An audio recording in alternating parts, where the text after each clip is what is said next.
En cursos anteriores,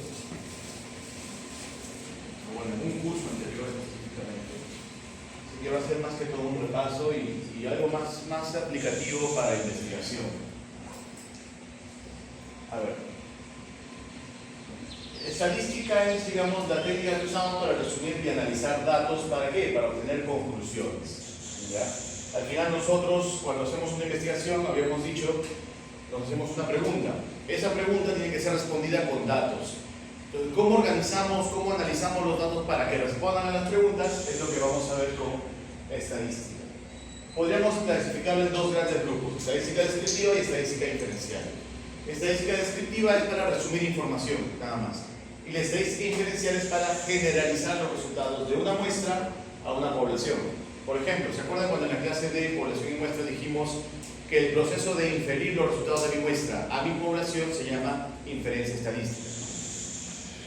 Eso es lo que hacemos con la estadística inferencial. Acuérdense que las variables pueden ser numéricas o categóricas, ¿ya? Entonces vamos a empezar con la estadística descriptiva.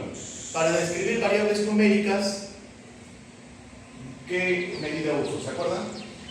Digamos que quiero sacar una medida resumen de sus notas de exámenes de todos ustedes. Díganme una sola medida que podría sacar para resumir todas sus notas en un solo número. Muy bien, el promedio, o la media, es lo mismo. El promedio. Saco un promedio de todas sus notas, tengo un resumen descriptivo de un conjunto de datos. Hay varias, este promedio se llama promedio a una medida de tendencia central. Las medidas de tendencia central nos resumen con el valor que esté, digamos, más distribuido, o sea, que esté a la mitad de la distribución global. Cuando hay una distribución normal, que ahorita vamos a ver qué es, el promedio es la mejor medida de tendencia central. Nos da,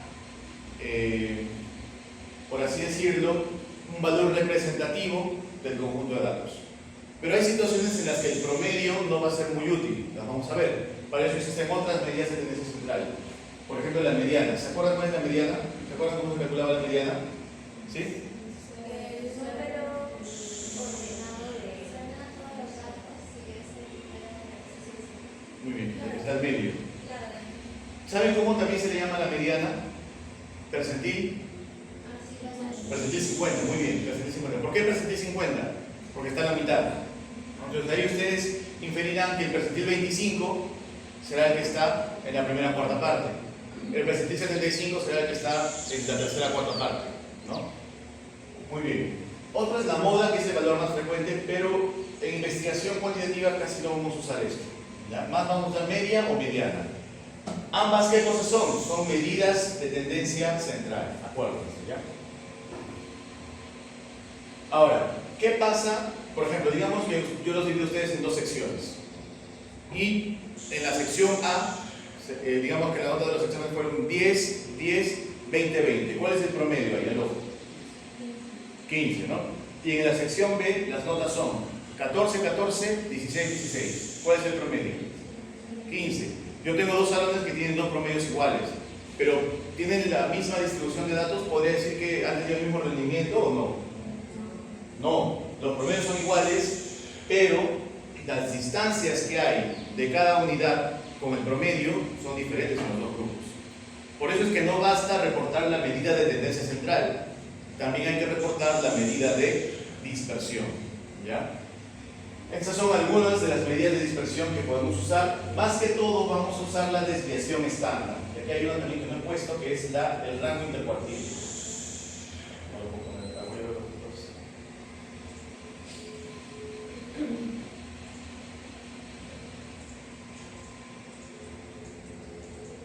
El rango intercuartílico. ¿Qué es el rango intercuartílico? Vamos a ver. Ya. El rango intercuartílico. Estas medidas de dispersión nos dan una idea de cuánto se alejan cada observación del grupo de datos del promedio o de la medida de tendencia central. Estos son algunos de los ejemplos clásicos de las medidas de dispersión. La que más solemos usar es esta, la desviación estándar. ¿Qué es la desviación estándar? es la raíz cuadrada, tómenlo como que el promedio de las distancias elevado al cuadrado y le saco la raíz cuadrada. Vamos a verlo mejor con un gráfico. Este, por ejemplo.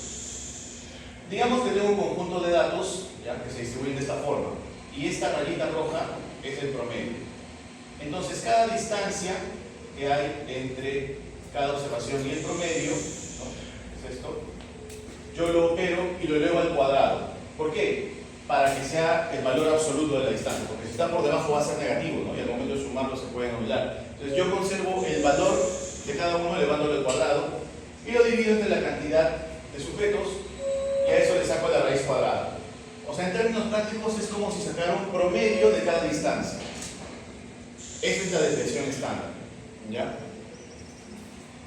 Este dato nos dice cuán alejados están los valores. Si es que estos puntos están más lejos, ¿no? Si estuvieran por acá, por ejemplo, o por acá, la desviación estándar va a ser más grande.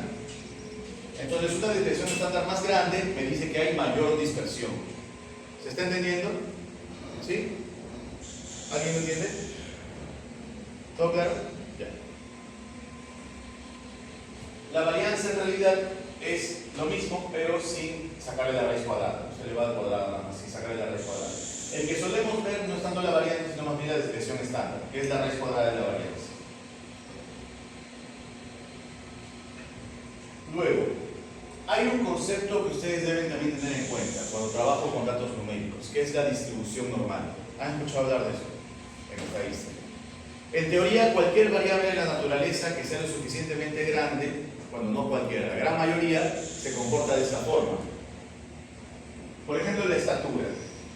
La estatura promedio de las personas estará por acá, digamos que es 1,70 m. Pues esta sería la estatura promedio. Y cada vez va a haber con menos frecuencia personas muy altas o personas muy bajas. Pero la mayoría de personas van a rondar el promedio.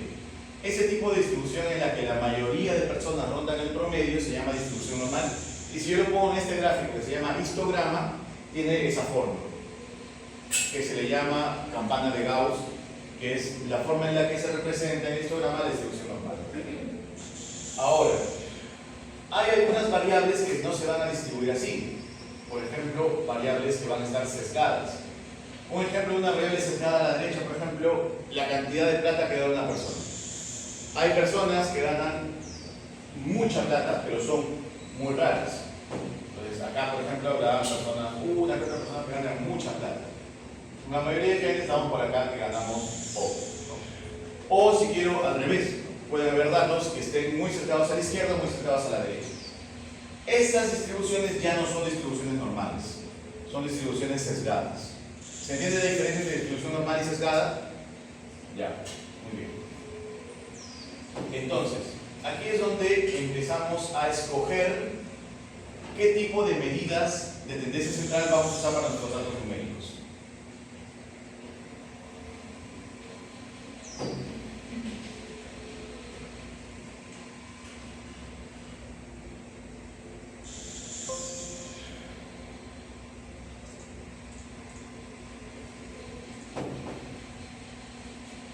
Voy a ponerles un ejemplo. Digamos que tengo un salón A y un salón B de un colegio que admite personas de cualquier edad. Y en el salón A hay adolescentes de 14 años, 15 años, 16 años. Y acá les saco el promedio. Ese es el promedio. Y en el salón B pasa lo mismo. Ahora, ¿qué pasa si es que alguno de los estudiantes del salón B, al de 16 años, se le retira y entra un anciano de 85 años? El promedio ya no es 15 años, ¿no? Pasa, ¿sí ven, no? ¿Se ve o está chiquito?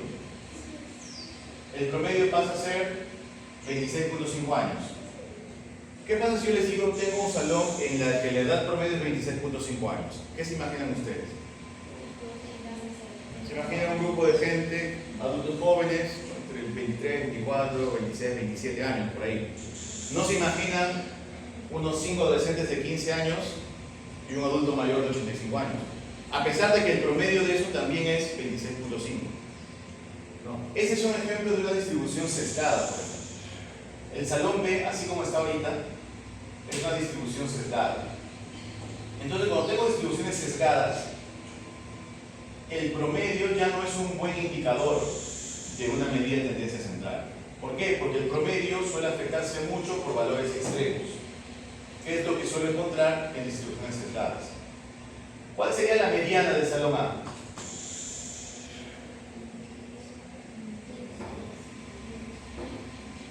15, ¿no? Vamos a ver si está bien. 15. Y la mediana del salón B también va a ser 15, porque la mediana es una medida de tendencia central que no se afecta tanto por los valores extremos. Entonces, ¿cuándo voy a usar mediana? Cuando tengo una distribución normal. ¿Cuándo voy a usar media? Cuando tengo una distribución normal. ¿Cuándo voy a usar mediana? Cuando no tengo una distribución normal, cuando tengo distribuciones sesgadas. Entonces, volviendo acá al ejemplo. Como ven acá, la media siempre va a tender a irse hacia donde están los datos extremos. Entonces, si yo tengo ese tipo de distribución normal, lo que tengo que hacer es usar media. ¿Ya? Pero si yo tengo distribuciones sesgadas como estas, tengo que usar mediana. ¿Ya?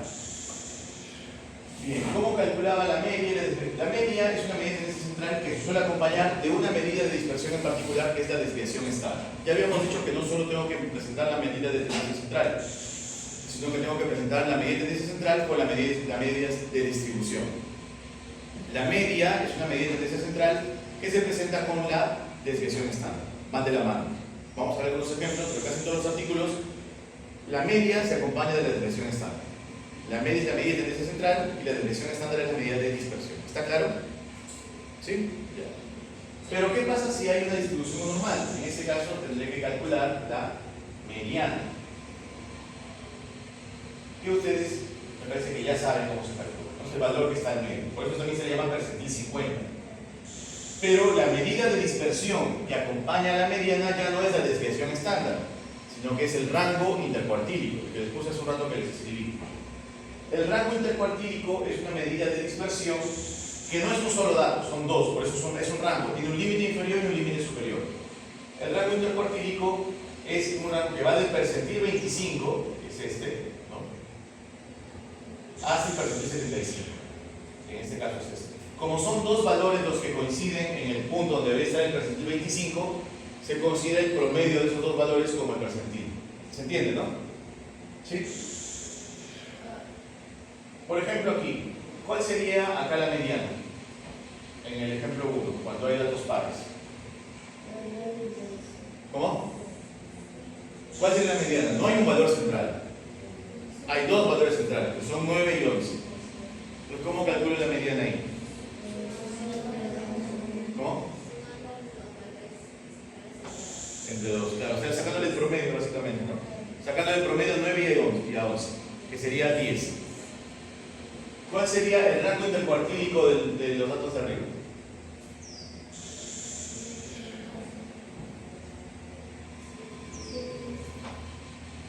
¿Cómo? 7 y 12, ¿no? De 7 a 12 es el rango intercuartílico. Bien. Ah, estaba el ejemplo que les había dicho. Cuando hay distribución normal, media y desviación estándar. Cuando no hay distribución normal, o sea, cuando hay distribuciones sesgadas, mediana y rango intercuartílico.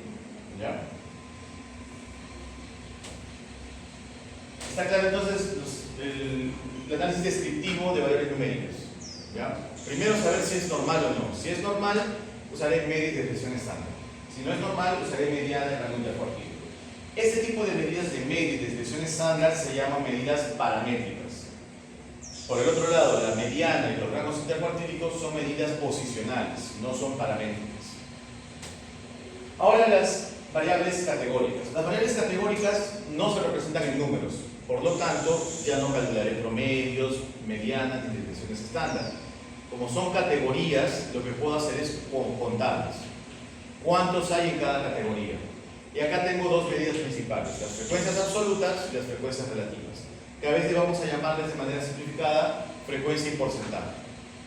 Por ejemplo, en este salón hay 10 personas, de las cuales 5 usamos lentes. ¿Cuál sería la frecuencia absoluta y la frecuencia relativa de usar lentes? ¿Frecuencia absoluta cuánto sería? 5. ¿Y la frecuencia relativa cuánto sería? 50%. ¿Por qué 50%? Porque es 5 entre el total. ¿Ya? 50%. Muy bien. Este es más fácil, ¿no? Frecuencia porcentaje es más fácil. Acá tengo algunos ejemplos de algunos artículos en los que se presenta el análisis descriptivo. Como ven, acá el sexo, que es una variable categórica, se presenta con frecuencia absoluta y porcentaje. Acá vemos, por ejemplo, las medianas. En este caso es un puntaje de una escala de actitudes hacia la violencia. Y vemos cómo los puntajes se representan con mediana y rango intercuartílico. Mediana y rango intercuartílico. Por ejemplo, de la violencia percibida como legítima. ¿Cuál es la mediana? ¿Se ve? Esta de acá. 17 es la mediana. ¿Y cuál es el rango intercuartílico? 15 a 20, ¿no? Muy bien. Y también tengo acá, en este ejemplo, medias con desviación estándar. Cuidado. Por ejemplo, ¿cuál es el promedio de albúmina de estos pacientes? 3.6, ¿no? 3.6. ¿Y cuál es la desviación estándar? 0.6. Eso les da una idea de cuál es el promedio y de dónde suelen rondar o dónde suelen estar, cuán alejados de este promedio suelen estar los datos. ¿Está claro esto ahora, chicos? Siempre el simbolito, como para que más fácilmente reconozcan las desviaciones estándares, es más o menos. No siempre van a poner este DS, que es de desviación estándar, que ni siquiera está bien hecho tengo que cambiar el ejemplo. Esta sigla no está también acá. Basta con que pongan 3,6 más menos 0,6, se entiende que es media más menos desviación estándar. ¿Ya?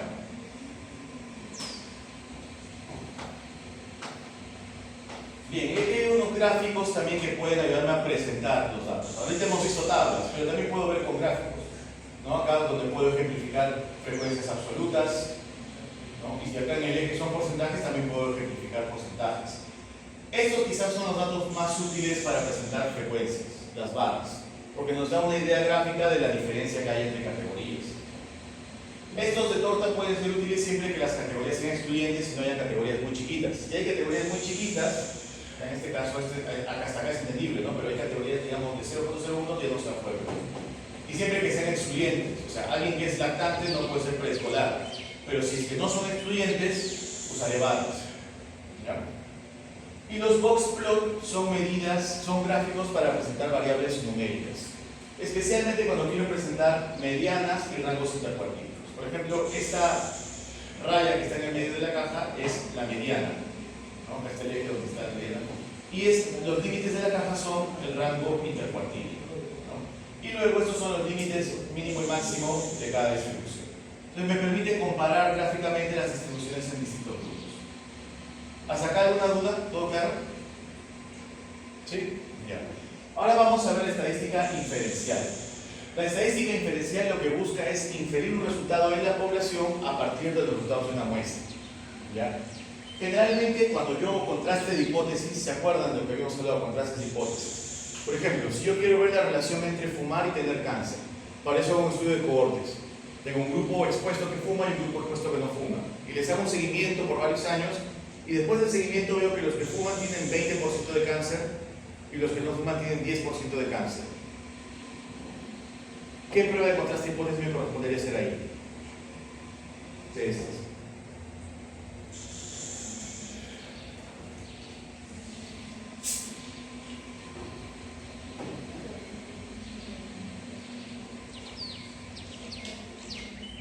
¿Qué cosa voy a comparar? Voy a comparar promedios, voy a comparar frecuencias relativas, voy a comparar medianas.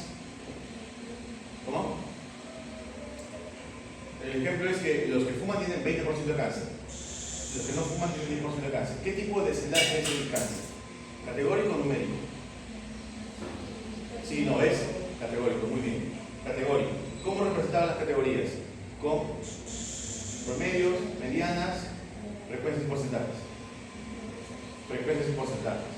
¿Qué prueba estadística uso para comparar frecuencias o porcentajes? Chi cuadrado. Muy bien.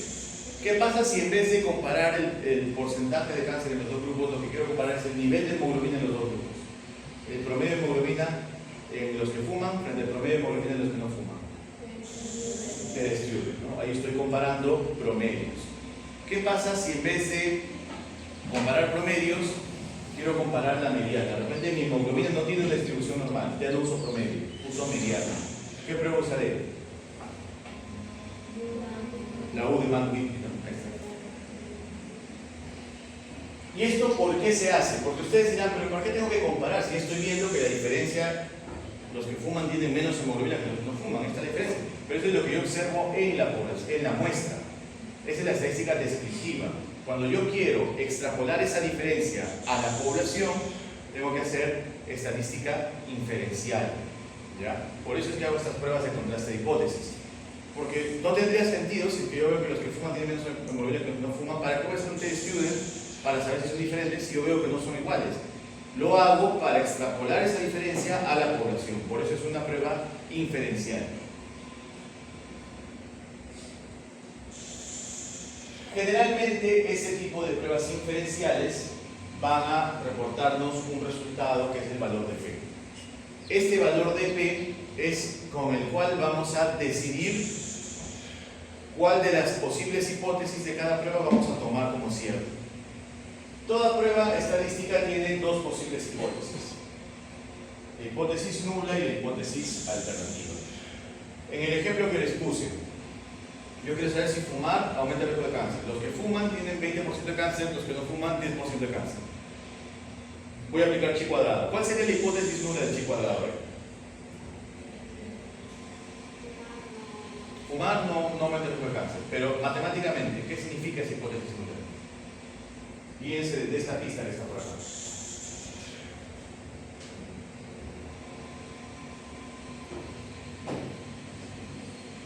¿Qué implica matemáticamente esta hipótesis nula para luego que derive en la conclusión de que no hay relación, que fumar no afecta el riesgo de cáncer? Ven ahí que hay una igualdad.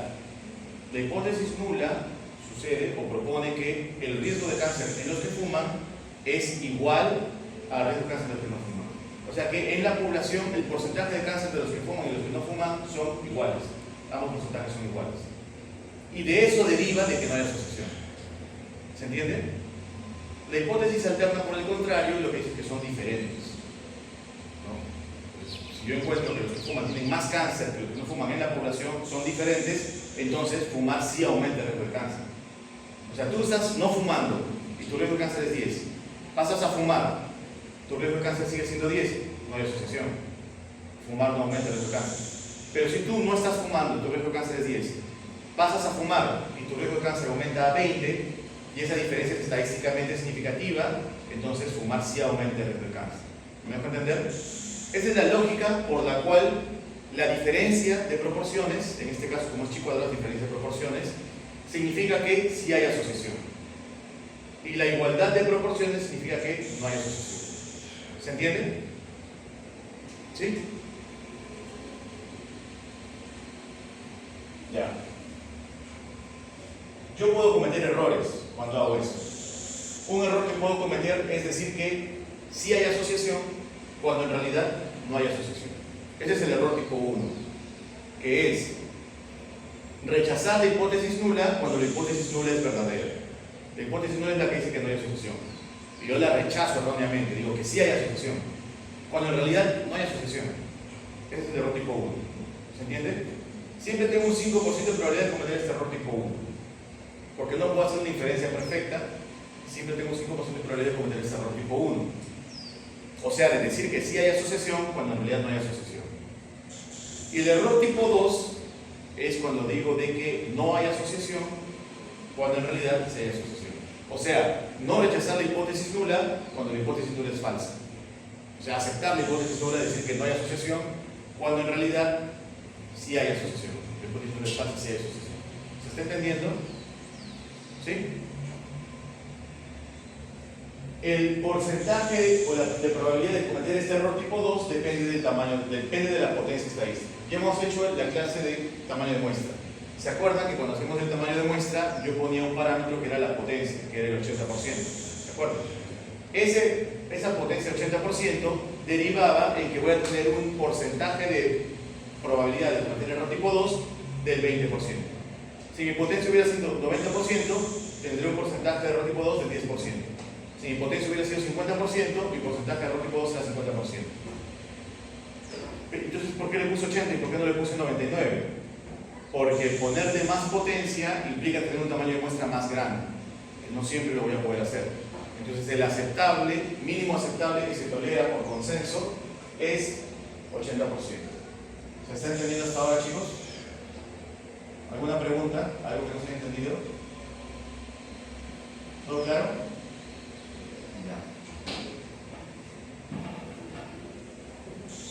Bien, entonces va a depender del valor de P, cuando haga estas pruebas de contraste hipótesis, con cuál hipótesis me quedo.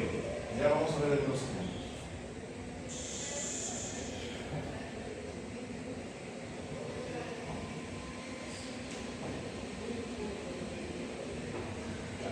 Digamos que tengo ese estudio. Quiero ver la relación entre salud mental y calidad de sueño en estudiantes de medicina, de 8 facultades de medicina.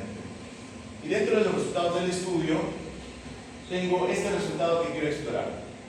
La relación entre el sexo y la calidad de sueño.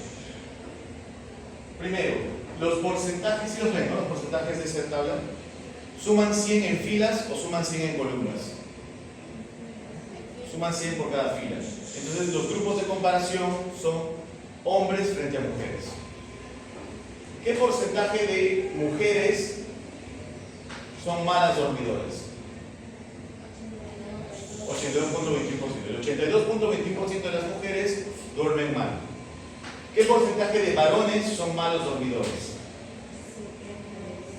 72.85% de los hombres duermen mal.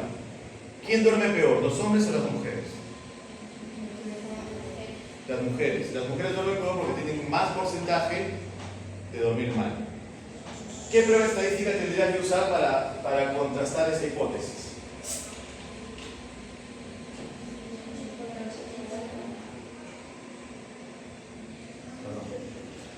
Chi cuadrado. ¿Cuál sería la hipótesis nula del chi cuadrado aquí?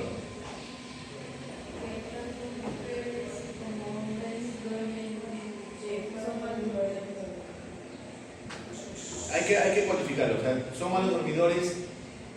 Sería más exacto decir que el porcentaje de malos dormidores es igual entre hombres y mujeres. Que hombres y mujeres tienen la misma proporción de malos dormidores. ¿Ya? Esa sería la hipótesis nula. La hipótesis alterna sería que el porcentaje de malos dormidores no es igual entre hombres y mujeres, porque es diferente entre hombres y mujeres. Se hace la prueba de chi cuadrado y sale este valor de P. Cuando el valor de P es menor a 0,05, normalmente rechazamos la hipótesis nula y nos quedamos con la hipótesis alterna. O sea, concluimos que ¿qué concluimos? Que sí hay asociación o que no hay asociación. Que sí hay asociación, porque si nos quedamos con la alterna es que sí hay asociación.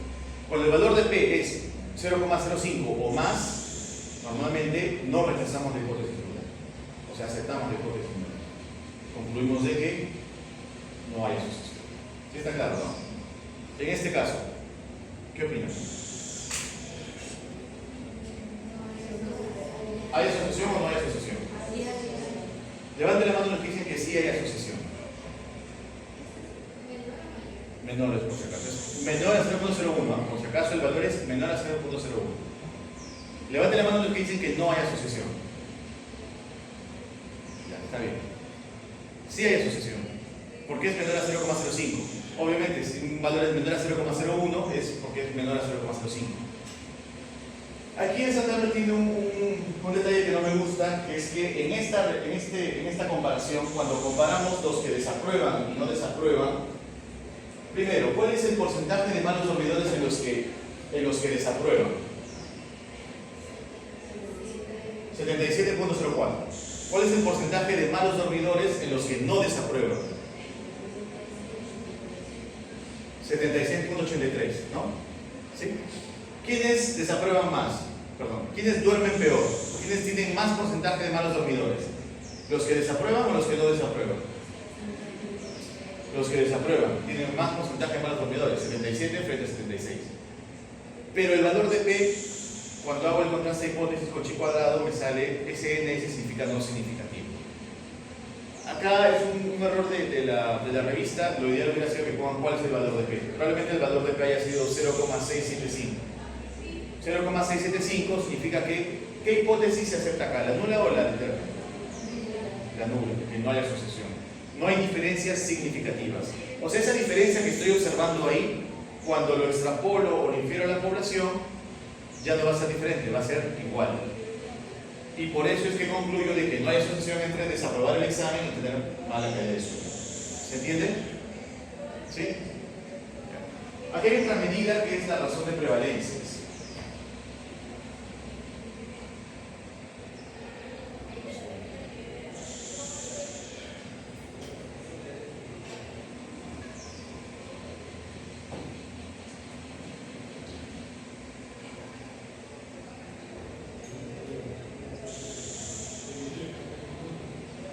Esta razón de prevalencia la vamos a ver en la siguiente clase, que es la clase de medidas de asociación.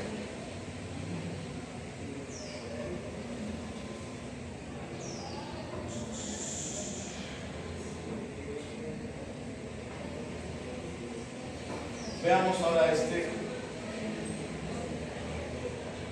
Bueno, ahí está con todo ya. En este caso estoy comparando la edad de los malos dormidores con la edad de los buenos dormidores. ¿Cuál es el promedio de edad de los malos dormidores? 23.93. ¿Cuál es el promedio de edad de los buenos dormidores? 20.07. ¿Cuál de los dos grupos tiene mayor edad? Los malos dormidores. Ahora, si yo quiero saber si esa asociación que estoy viendo, esa diferencia que estoy viendo, es estadísticamente significativa, ¿qué prueba correspondería usar? Eso debería haber salido en animación. Ya salió toda la de por frente, así que test student. ¿Test student por qué? ¿Por qué test student? ¿Cómo? Estoy comparando medias o promedios, por eso es test student, ¿no? No sé si se ve bien ese cuadro en morado o le cambio el fondo. ¿Lo cambio o se ve? ¿Sí? Lo veo dando, lo puedo cambiar. Solo cambio. Yo no lo veo. Yo no lo veo.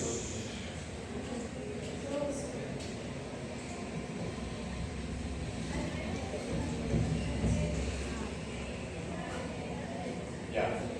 ¿Cuál sería aquí la hipótesis nula del test student?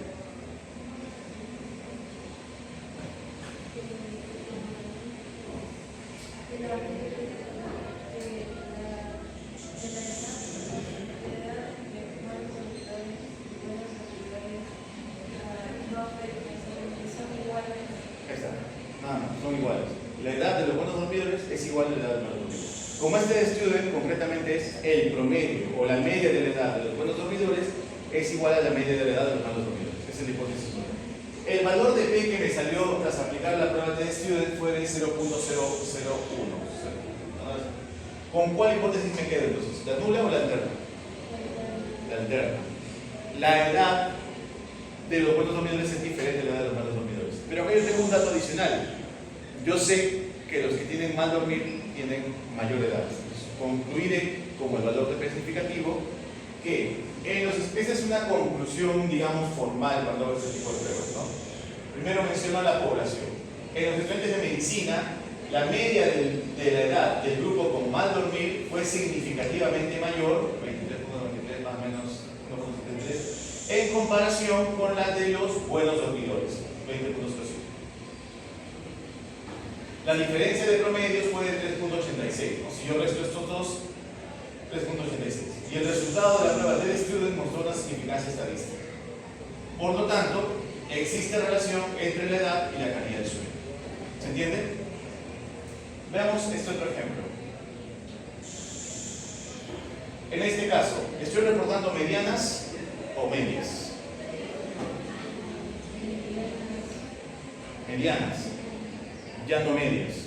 ¿Se acuerdan cuál era la prueba que usaba en medianas?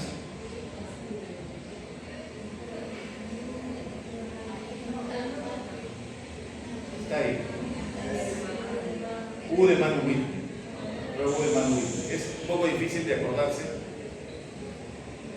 ¿Esa es paramétrica o no paramétrica? ¿Ah? No paramétrica, muy bien, no paramétrica. La prueba paramétrica era Ted Student. La versión no paramétrica es U de Mann-Whitney. La misma lógica. ¿Cuál de los dos grupos tiene mayor edad?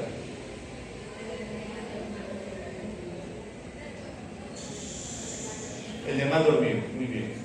El resultado de la prueba de U de Mann-Whitney fue de 0.0001. Por lo tanto, ¿qué concluyo? Hacemos ustedes la conclusión. En estudiantes de medicina,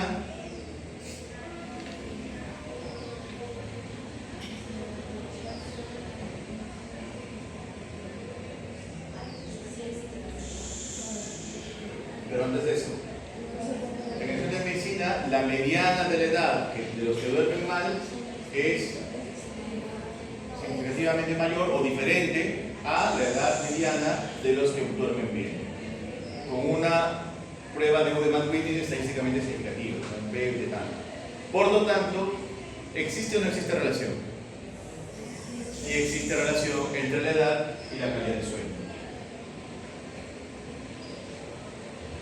Ahora, todo esto ha sido comparando dos grupos. ¿Ya? Pero ¿qué pasa si esa variable que compara grupos no es categórica? O sea, mal dormir por dormir es categórica, ¿no? Por eso podría hacer esa comparación de grupos. Hombre y mujer, categórica. Pero ¿qué pasa si ambas variables son numéricas? Cuando ambas variables son numéricas ya no puedo hacer una comparación entre grupos, sino que es otro análisis de grado que es el de correlación. En este caso tengo un estudio en el que quiero ver la correlación entre estrés y estilo de vida en profesores de un colegio o de algunos colegios. Y tengo la escala de estilo de vida fantástico, así se llama la escala. Y tengo la escala de estrés, no me acuerdo, el EDC, no me acuerdo cómo se llama la escala, pero es la escala de estrés para docentes. La escala va de que mientras más puntaje, más estrés. Ese está en el eje X. Veamos este de acá arriba. En el eje X está el puntaje de estrés, a mayor puntaje, mayor estrés, y en el eje Y está el puntaje de estilo de vida. A mayor puntaje, mejor estilo de vida. ¿Qué interpretan de esta gráfica? Este se llama gráfico de dispersión y nos ayuda a ver las correlaciones. ¿Qué interpretan de esta correlación?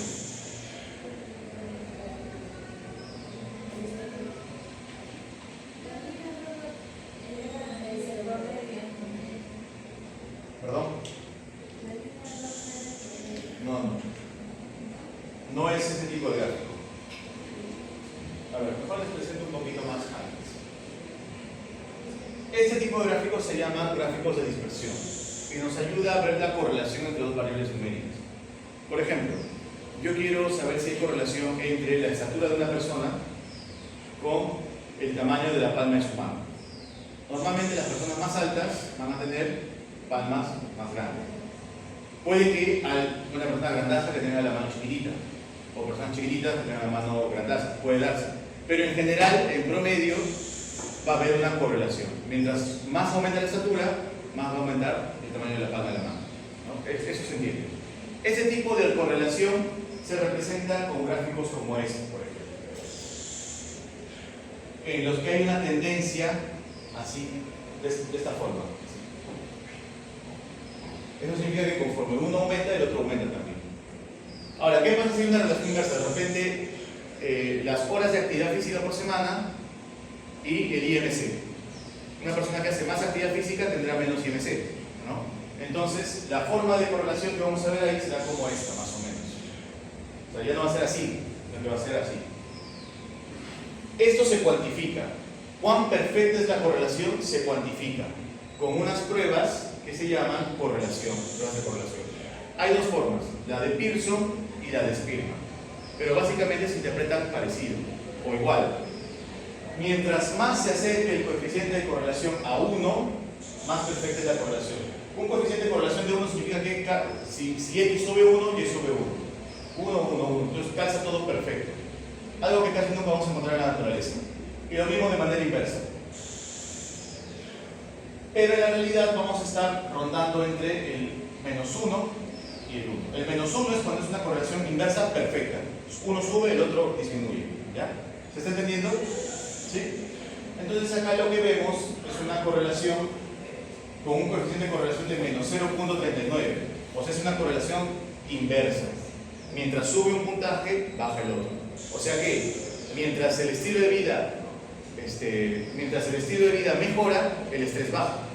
O mientras el estrés sube, el estilo de vida empeora, ¿no? Esa es la lógica más o menos acá. Por eso es que ven la correlación así. A eso, esta raya roja representa la tendencia de la correlación. Este tipo de análisis es el que hago, y esto también tiene un valor de P, porque esta correlación es lo que yo veo en la muestra. Pero cuando yo lo extrapolo a la población, tengo que saber si también va a haber esta correlación en la población o no. Por eso es que hay un valor de P también. Acá la hipótesis nula sería de que no hay correlación. La hipótesis alterna es que sí hay correlación. ¿Está claro, chicos? ¿Sí? Hay una cosa acá que no le puse en la diapo, ya para cerrar la clase, que es que hay algunas pruebas, por ejemplo, TED-Student me sirve para comparar dos promedios. Pero ¿qué pasa si tuviera más bien tres grupos? Digamos que no es mal dormidor, buen dormidor, sino es mal dormidor, dormidor más o menos y buen dormidor. Tengo tres grupos. Ya no uso TED-Student, sino que uso otra prueba que se llama ANOVA. ¿Han escuchado? ANOVA. En estudios de farmacología se suele usar mucho ANOVA porque no tengo un grupo control y grupo experimental. No tengo grupo control, blanco, experimental, dosis 1, dosis 2, dosis 3, tengo varios grupos. Cuando tengo más de dos grupos, si quiero comparar promedios en más de dos grupos, uso ANOVA. Y su versión no paramétrica es la prueba de Kruskal-Wallis. Creo que está en la diapo, de ahí lo repaso. Pero lo que quiero acá que quede claro es la idea de contraste de hipótesis y hipótesis nula, hipótesis alterna y cómo interpretarla. Aquí hay una diapositiva en la que pueden ver qué pruebas se pueden usar y cuáles son sus versiones no paramétricas. Por ejemplo, hay más pruebas, hay pruebas de McNamara y un montón de pruebas. Yo les he enseñado, digamos que las principales. Ya para cada estudio van a poder escoger la mejor prueba. Por ejemplo, si yo les hago una prueba ahorita al iniciar el semestre y una prueba al finalizar el semestre, y quiero ver la diferencia de promedios, ya no uso TED-Student, sino que es una prueba variante de TED-Student porque son datos pareados. Igual, si son proporciones, ya no uso chi cuadrado, sino que uso una versión modificada que es el test de McNamara. Entonces, hay algunas condiciones que van a escoger pruebas particulares, pero en general, con lo que les he dicho ahora, si ustedes aprenden bien, y sobre todo el principio de cómo funcionan las hipótesis nulas y las hipótesis alternas, van a poder dominar todo el resto. Apréndanse sí, chi cuadrado, TED-Student, su versión no paramétrica, UDEM. Y si son más de dos grupos, ANOVA. Y su versión no paramétrica, Kruskal-Wallis. Cuando tengamos esto claro, ya van a ver que cuando hay frecuencias muy pequeñas, chi cuadrado a veces no funciona bien. Hay una variante que se llama exacta de Fisher, que la voy a usar cuando tengo frecuencias muy pequeñas con chi cuadrado. Ese es el pack inicial, digamos, para análisis diferenciales a este nivel. Hay otras cosas más especializadas, sí, pero como lo que les he dicho, pueden resolver 90% de trabajos que ustedes vayan a hacer a este nivel o como futuro su tesis. ¿Alguna pregunta? Bien, chicos, hasta acá en la clase. La próxima semana vamos a ver RPE